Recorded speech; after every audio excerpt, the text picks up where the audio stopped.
DAV recruitment 2025 के लिए जो एलिजिबिलिटी क्राइटेरिया रखा गया दोस्तों, आज की इस वीडियो में हम लोग कंप्लीटली एलिजिबिलिटी से रिलेटेड बात करने वाले हैं।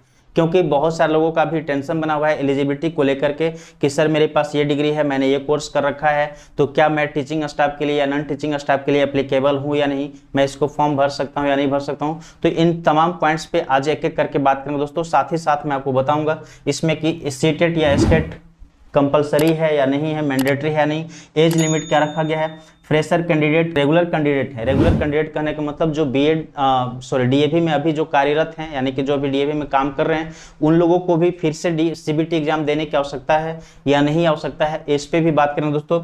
इसके साथ बहुत सारे लोगों का ये कमेंट आ रहा है कि सर एक स्कूल के लिए अप्लाई करना है या फिर डिफरेंट स्कूल के लिए हमें अप्लाई करना है, तो उस पर भी आज हम बात करेंगे इस वीडियो में दोस्तों।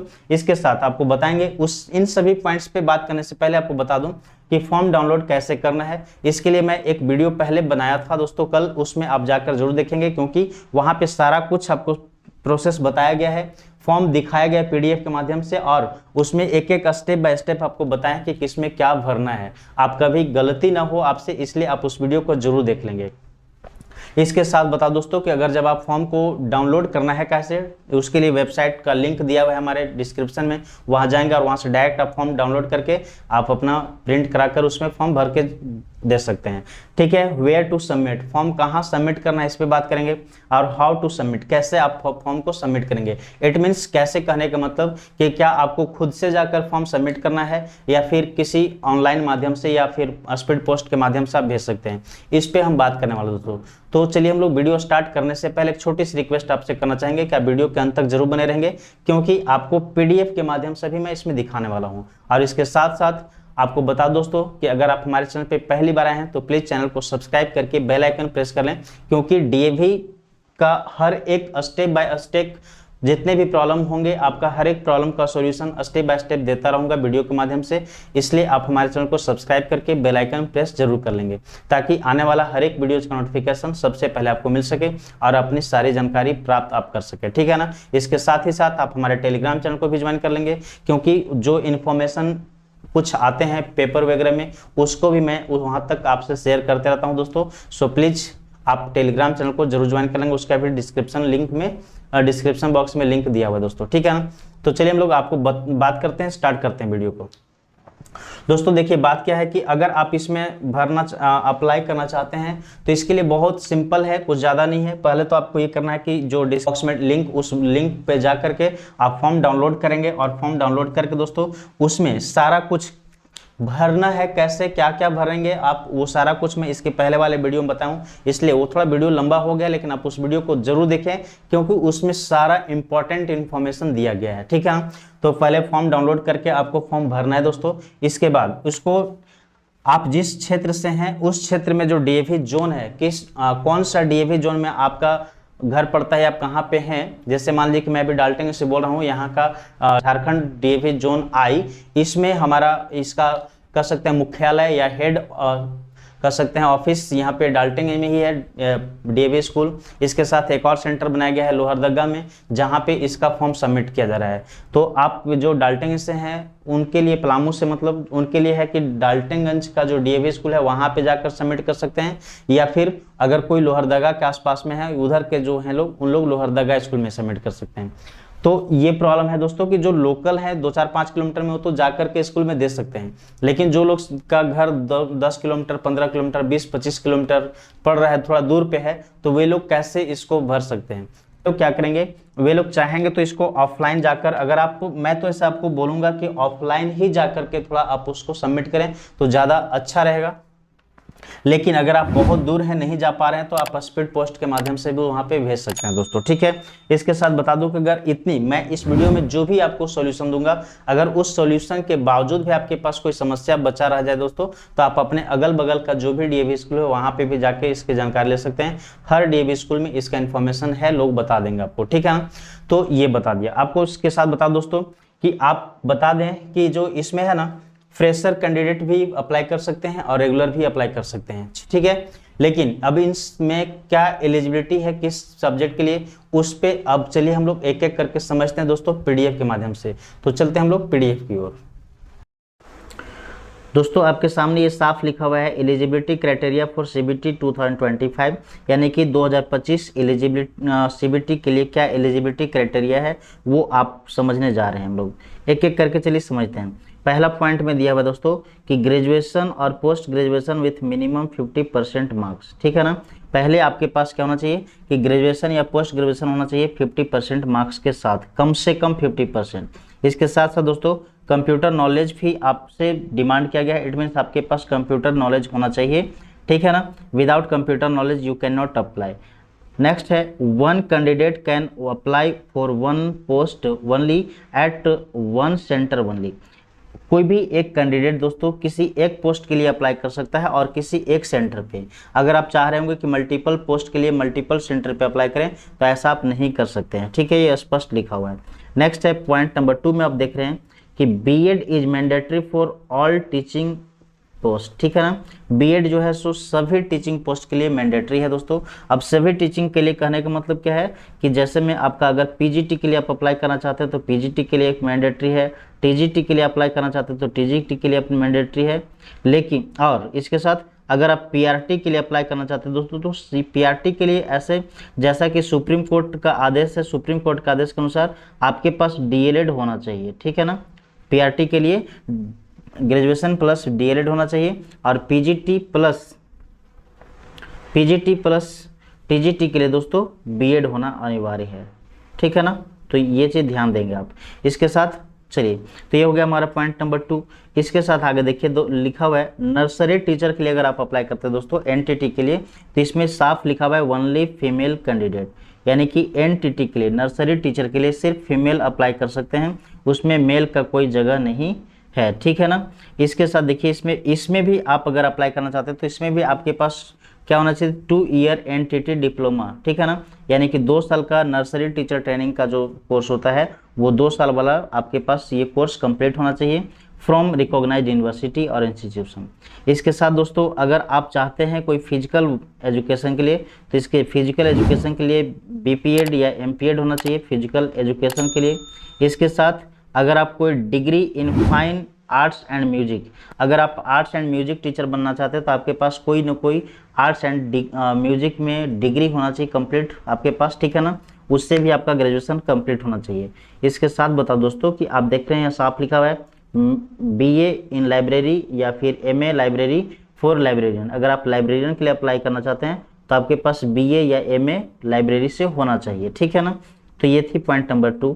थर्ड में दोस्तों साफ साफ लिखा हुआ है सीटेट और STET is required as per CBSE norms for all teaching post, यानी कि जितने भी टीचिंग पोस्ट हैं सभी टीचिंग पोस्ट पे सीटेट या एस्टेट रिक्वायर्ड है, यानी कि कंपलसरी है दोस्तों। अगर आप टीचिंग स्टाफ के लिए भरना चाहते हैं तो फिर आपके पास सीटेट या फिर कोई भी अदर स्टेट है ना स्टेट टेट होना चाहिए, ठीक है।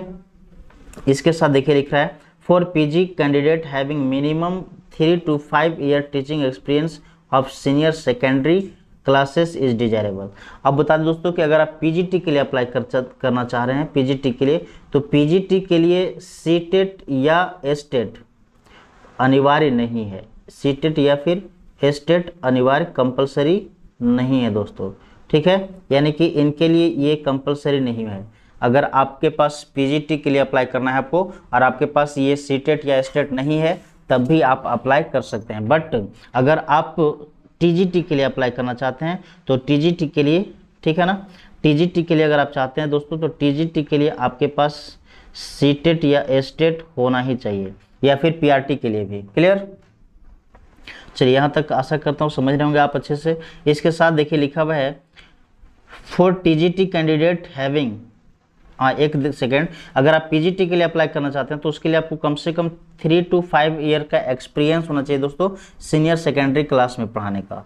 यानी कि 11th-12th क्लास अगर आप पढ़ाएं किसी भी affiliated school CBSE affiliated school से तो आप एक्सपीरियंस सर्टिफिकेट जरूर लगाएंगे, क्योंकि इसमें एक्सपीरियंस डिमांड किया गया है, आपको मांगा गया है। आप अगर टीजीटी के लिए अप्लाई करते हैं, ठीक है ना, टीजीटी के लिए for TGT candidates having minimum 3 to 5 year teaching experience of middle and secondary class is desirable। ठीक है, अगर टीजीटी के लिए अप्लाई करते हैं तो आपके लिए टीजीटी के लिए भी 3 to 5 ईयर का एक्सपीरियंस चाहिए, वो भी किस क्लास में, मिडिल क्लास या फिर सीनियर सेकेंडरी क्लास में, यानी कि 8 to 10, ठीक है। या फिर आप कह सकते हैं 6 to 10th क्लास में आपका कम से कम 3 to 5 ईयर का टीचिंग एक्सपीरियंस होना चाहिए दोस्तों, टीजीटी के लिए। नेक्स्ट है फ्लुएंसी इन इंग्लिश स्पीकिंग। देख रहे हैं अगला पॉइंट है fluency in English speaking is basic requirement, यानी कि इंग्लिश में आपका एकदम फ्लुएंट इंग्लिश स्पोकन होना चाहिए आपके पास, ठीक है, तभी आप भर पाएंगे। इसके साथ आप देख रहे हैं कि लिखा है क्या, in Sanskrit, Hindi, physical education, music, fine arts, library science and SST group only PRT TGT is required, यानी कि इन सब्जेक्ट के लिए दोस्तों है ना, आप सिर्फ पीआरटी या टीजीटी में ही भर सकते हैं आप इन सब्जेक्ट से अगर भरना चाहें तो इसके लिए। अगला देखिए लिखा हुआ है candidate appearing for LDC, UDC and assistant, ठीक है, should be graduate with computer proficiency, मतलब जो व्यक्ति एलडीसी, यूडीसी या अदर असिस्टेंट स्टाफ के लिए अगर आप अप्लाई करना चाहते हैं तो पहला तो कि आपके पास ग्रेजुएशन होना चाहिए विथ कंप्यूटर प्रोफिशिएंसी, यानी कि ग्रेजुएशन के साथ साथ कंप्यूटर में अच्छा खासा नॉलेज होना चाहिए आपके पास। टैली इसमें डिमांड किया गया है, नोटिंग एंड ड्राफ्टिंग, ठीक है ना। Minimum experience required for UDC 8 year, अगर आप यूडीसी के लिए अप्लाई करते हैं तो आपके पास 8 ईयर का एक्सपीरियंस होना चाहिए। एलडीसी के लिए अप्लाई करते हैं तो आपके पास 10 ईयर का एक्सपीरियंस होना चाहिए दोस्तों, ठीक है। और UDC as UDC subject to attach the experience certificate with application form, अगर आप इसमें एक्सपीरियंस देते हैं तो आपका एक्सपीरियंस सर्टिफिकेट जो होगा दोस्तों सो एप्लीकेशन फॉर्म के साथ कंप्लीट रूप से ऐड कर देना है, उसमें अटैच कर देना है, ठीक है ना। चलिए इसके अगला देखते हैं, पॉइंट नंबर 7 दिया है, एज लिमिट को लेकर के बात करते हैं ना। एज लिमिट बोल रहा है age must be below 35 years age on 31/12/2024, यानी कि 31 दिसंबर 2024 तक दोस्तों आपका एज मैक्सिमम कर सकते हैं 35 ईयर्स होना चाहिए, या फिर उससे नीचे हो तो ज़्यादा अच्छा है ना। 35 ईयर या उससे नीचे होना चाहिए, कब तक के लिए, 31 दिसंबर 2024 तक, ठीक है। और अगर आप इससे ज़्यादा हैं, देखिए लिखा हुआ है लास्ट में क्या, 40 years if a candidate having minimum 5 year experience, ठीक है। अगर कोई कैंडिडेट के पास 5 साल का टीचिंग एक्सपीरियंस है तो उस कंडीशन में उस व्यक्ति को 40 ईयर तक प्रेफर किया जाएगा, अगर मतलब वो 40 ईयर का भी है तभी वो अप्लाई कर सकता है दोस्तों, ठीक है। इसके साथ देखिए लिखा हुआ क्या है, और ये 5 ईयर का एक्सपीरियंस होना चाहिए कहाँ पे, तो ये होना चाहिए दोस्तों सीबीएसई एफिलिएटेड स्कूल में, कोई भी सीबीएसई एफिलिएटेड स्कूल में होना चाहिए। और अगर आप वहाँ पे पढ़ाए हैं, उस तरह का आपको एक्सपीरियंस सर्टिफिकेट है तो आप उस एक्सपीरियंस सर्टिफिकेट को जरूर अटैच कर देंगे, ठीक है, फॉर्म के साथ, एप्लीकेशन फॉर्म के साथ। लिख रहा है age criteria for the candidate working in DAV public school will be as per the norms of DAV CMC New Delhi, बोल, ठीक है। यानी कि जो व्यक्ति अभी डीएवी में कार्यरत हैं, काम कर रहे हैं, उनका जो है सो डीएवी सीएमसी के द्वारा जो सिस्टम बनाया गया है उसके आधार पे आपका एज क्राइटेरिया तय किया जाएगा। नेक्स्ट है CBT 2025 will be conducted in 3 phase, आपको पहले से भी बताया गया था, एक पहले वाली वीडियो में बताया गया दोस्तों कि जो सीबीटी एग्जाम कराया गया, कंडक्ट कराया जाएगा, वो 3 फेज में कराया जाएगा, 3 फेज में होगा, ठीक है ना। इस पे हम लोग पहले वाली वीडियो में बात कर चुके हैं। अब हम लोग चलते हैं दोस्तों नेक्स्ट, देखिए क्या है कि ये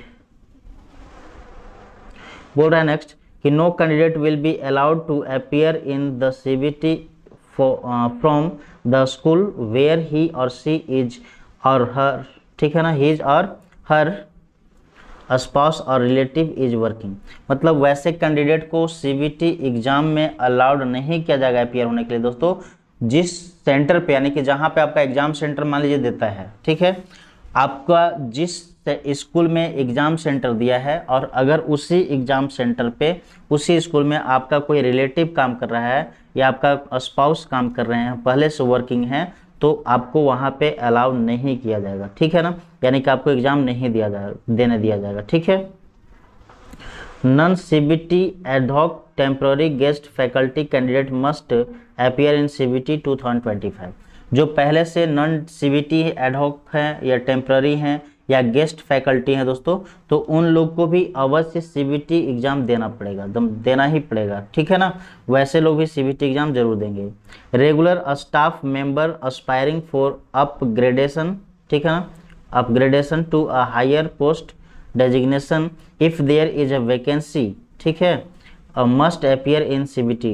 यानी कि जो व्यक्ति पहले से काम कर रहा है, रेगुलर स्टाफ है अभी डीएवी में, ठीक है, और वो चाहता है अपना या तो पोस्ट को हायर पोस्ट करना चाहता है, पोस्ट में प्रमोशन चाहता है मतलब, ठीक है ना, हायर पोस्ट चाहता है कि मेरा पोस्ट हायर हो, प्रमोशन हो जाए वो, या फिर कहीं पे ट्रांसफ़र चाहता है, यानी कि जिस सिटी में या जिस शहर में जिस जगह पे है वो उस सिटी को छोड़कर, ठीक है ना, इस सिटी को छोड़कर अनदर सिटी में कहीं जाना चाहता है, अपना ट्रांसफ़र करवाना चाहता है, तो उनको भी सीबीटी एग्ज़ाम में बैठना पड़ेगा, उनको भी सीबीटी एग्ज़ाम देना पड़ेगा दोस्तों, ठीक है। ये है, बाकी ये सभी बातें जो हैं दोस्तों सो फिर है ये आगे, इसके आगे वाले वीडियो में बताया जाएगा, क्योंकि इसका आगे का स्टेप है।